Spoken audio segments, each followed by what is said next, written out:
Welcome to Downshift. My name is Matt and I'm finally with, believe it or not, the most requested vehicle of 2024.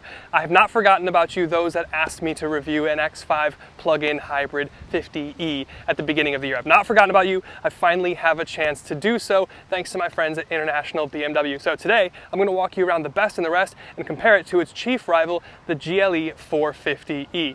Let's get into it. And the first thing that we're going to talk about is the rear seat. And it's really difficult to objectively put this on the con side of the video because I'm 6'1".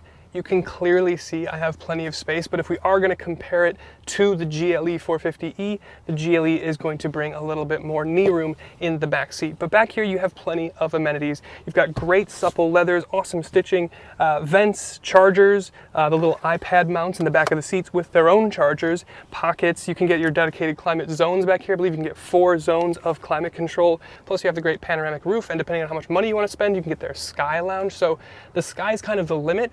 It's just technically this is going to have a little bit less space in the back seat than the GLE. And then we'll talk about price, and again there's a little bit of a caveat. Now if you don't care about engines or performance and you're okay with a 4-cylinder, then you can get the GLE 450e for less money than this X550e. A GLE plug-in hybrid with 4MATIC is going to start at $71,350, whereas the X5 plug-in hybrid that we have here starts at $73,100, so about $2,000 more, just a bit less. But again, the Mercedes is going to be a 4-cylinder versus the B58 3-liter straight 6 that we have here in the X5, and with the options, the GLE will quickly get on top of the X5 in terms of price. So the X5 is going to give you more power and more performance as standard. It is just going to be, if you want the cheapest thing that's a plug-in hybrid in this segment, that will technically be the Mercedes. So the X5 here is a little bit more expensive and it gets you a little bit more power and performance than the GLE, but let's talk about the electric range, aka the point of why you would buy something like this. Now the total electric driving range in the X550e plug-in hybrid here is 39 miles, or at least that's what it's rated for, while the total electric range on the GLE 450e is 10 more, so 49 miles of fully electric range. That's like a 25% increase, and that's significant. That's a significant difference, and the EPA does rate the gas engine, once that battery runs out, on the GLE at 2 mpg better. It also has 2 less cylinders and a liter less displacement. At least it rates at 2 mpg better in combined driving. But given all I know about these 2 engines from both Mercedes and the BMW here, the B58 straight 6 will perform more efficiently than it's rated, and the GLE will be slightly less impressive efficiency-wise than it's rated. So I would say once you get them into the real world, they're going to net out just about equal once that electric battery runs out in terms of efficiency, if not this being a little bit better, especially on the highway. So all of that is to say, you might get a little bit more range in the GLE, you might get a little bit more efficiency, but still, if it's me and my money, I'm having this. And I know on the con side of the video, when we were talking about price, we talked about powertrains a little bit, but this X5 plug-in hybrid is one of the only plug-in hybrids that you can get with 6 cylinders and some turbos, and that is huge benefit, as we'll talk about. The X550e here has the legendary B58 straight 6 3-liter turbo. 483 horsepower, that's up 94 from the base, and 516 pound-feet of torque, again, up 73 pound-feet from the standard output. You get 22 mpg combined according to the EPA, but come on now, it's definitely going to be better than that. And it's very powerful, it's very smooth, it's very efficient, and it's been pretty reliable based on what we've seen from the forums. And ultimately, the most important thing is I will 100% take this. This is going to be a better powertrain over the GLE 450e. And when it comes to the cargo practicality, of course, it's a powered trunk, and of course, in typical X5 fashion, you get a split gate. Classic X5, love that. You also have a button to adjust air suspension to make things easier to load in and out, and you get a split underfloor cubby. But space-wise, you're looking at 31 cubic feet with the rear seats up. That's only 3 cubic feet less than the gas car, which is pretty good. Usually we see plug-in hybrids forfeit more. If you fold the seats, you're looking at 71 cubic feet, which is only 1 cubic foot less than the gas car. So they've really optimized the space with the battery packaging here to a really impressive degree. The GLE is going to be equal with the rear seats up, and with them down, the GLE is going to get 3 more cubic feet, but 71 versus 74 cubic feet of space is as near as makes no realistic difference, so it's hard not to love the trunk space on the X5, even in plug-in hybrid form here. And then as we talk about the driving experience comprehensively in this X5, it's just brilliant. It just kind of becomes an X5 that's either gas or hybrid or electric, depending on what you want from the car. You get the same ZF 8-speed transmission, of course, has been retuned a little bit for this application. You get xDrive as standard, obviously. 0 to 60 in the mid 4 seconds, so it's proper quick. It's just incredible. The hybrid transition, once you run out of battery, is pretty seamless, and then it just kind of becomes an X5, but with an extra almost 100 horsepower. But still, the only little thing that comes to mind is, let's say you go for a drive in January and you need to overtake someone on the highway right as your battery runs out. I don't actually know if the car has been warming up the engine, oil, transmission while it's been driving on the battery power. So just be gentle with your X550e as you transition from battery power over to gas power. But no, overall, this is a really, really impressive thing, the way that they've merged these gas and electric powertrains together in a really, really seamless way. Borderline Toyota, maybe even better. But especially really, really nice to have that extra 100 horsepower. This thing is really, really quick. And then in terms of the cabin experience overall here in the X5 plug-in, it's very BMW, and that is to say, it's really, really nice and well put together. And you have all the luxuries you could want. Heated and cooled seats, heated steering wheel, memory seats. You can even get a massage here if you want. You've got great materials and detailing here, whether it's on the dash accents or in the stitching from the leather. And of course, the dash has that accent lighting that adds a little touch of character, especially as the sun goes down. But you've got huge screens. There's not much physical tactility here, but all of the climate stuff and your fan speed is pretty much always available to you within one touch of a button. You can also get exclusive luxury touches like heated and cooled cup holders. But overall, the cabin experience, it's pretty ornate, it's really luxurious, and it's really well put together. So it's a very luxury car and very impressive here. And when it comes to styling, I will say of the two, I might lean X5. Now personally, I would have mine with the M Sport package to make some adjustments and tweaks to the face, but even still, it's a really handsome SUV, one of their most handsome vehicles that they sell at BMW right now. You get the Chevron style LED running lights, and you can get the grille to even light up. Again, I would have the M Sport package, which makes it a little bit more sporty and aggressive looking, but around the side you get some black wheel arches, you get 20-inch wheels, and you get the classic grille behind the front wheels. And most importantly, your charge port for the plug-in hybrid battery is on the front driver fender. The profile is very classic X3 looking, and the taillights still look like energy swords, though not as much as the new X3.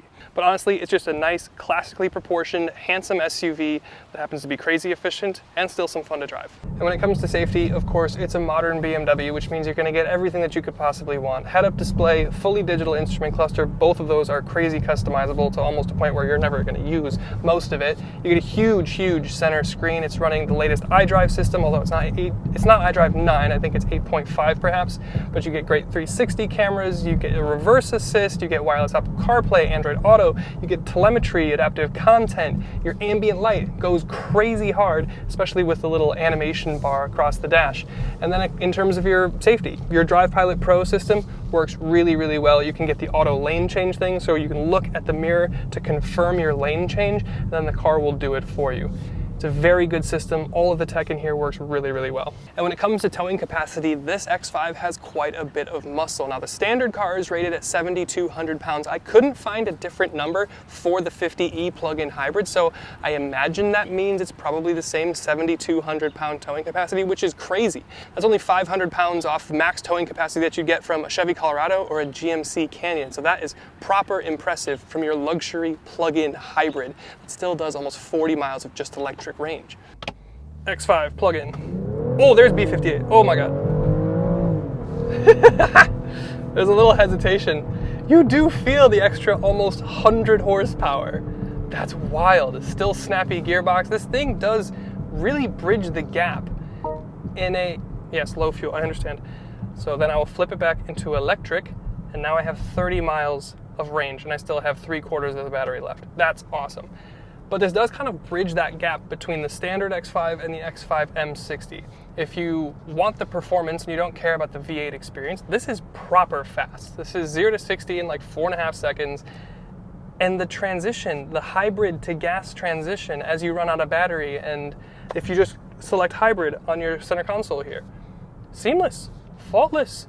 This is one of my first BMW plug-in hybrid experiences, and I'm really impressed. I've spent a lot of time in Toyota Lexus hybrids, and they're kind of, in my mind and probably everybody else's mind, the standard, the benchmark that everyone shoots after. Really refined, the handoff between gas and electric, really, really seamless. This is really, really good.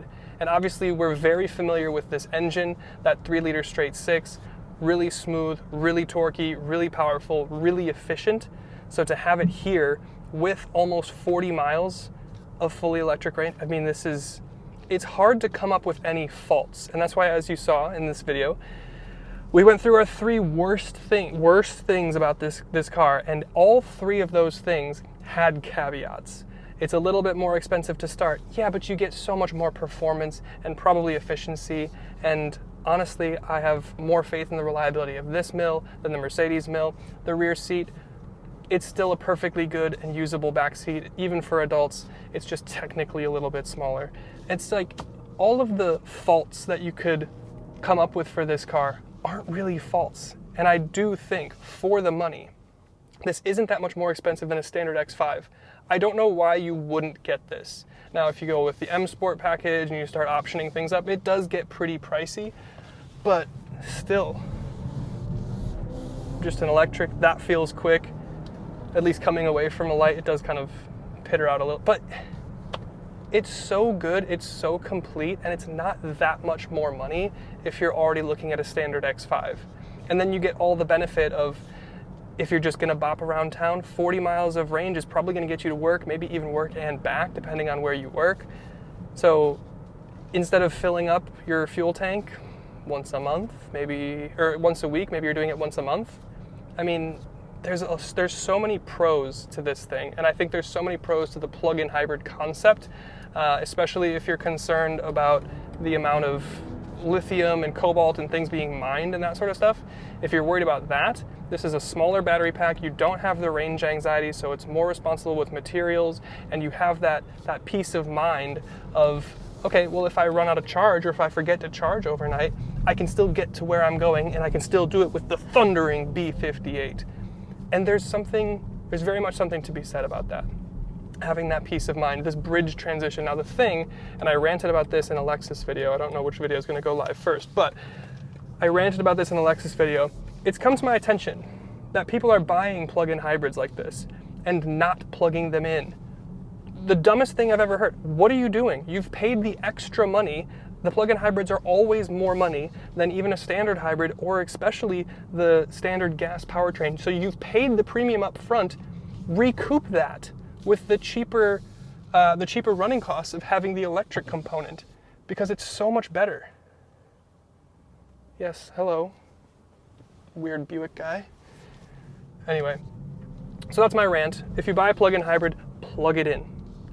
You're still going to get some benefit of the hybrid component when the battery runs out, but plug it in when you get home. Plug it in. Even if you don't have a 240 volt, even if you don't have a level 2 charger like an Emporia like I do, if you just plug it into a normal house outlet, it'll still charge itself full basically overnight. You get home from work, the gym, the grocery store, whatever, you plug it in, it's going to be full to take you to work the next day, even on a normal outlet that you have in your garage. So I know there's 3 worst things for the title of this video, but I really can't see any bad things about this car.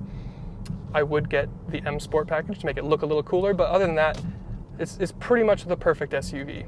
It's the perfect size, it's the perfect efficiency, it's got the best of both worlds, gas and electric, and it's going to be reliable, at least from what I've read online. So with that, why don't we get to the final thoughts, if that's not enough final thoughts for you already. So there it is. That is the best and the rest of the BMW X5 plug-in hybrid. And I kind of have to say, I think this is probably one of the best SUVs you can buy. It does everything brilliantly. Huge trunk, great back seat, impressive driving dynamics. Plus you have the reliability and dependability of a gas engine with the daily practicality and efficiency of the electric powertrain, and all of that for only about $5 grand more, thereabouts, than the standard engine option. So I would say that this X5 plug-in hybrid is one of the best SUVs that you can buy.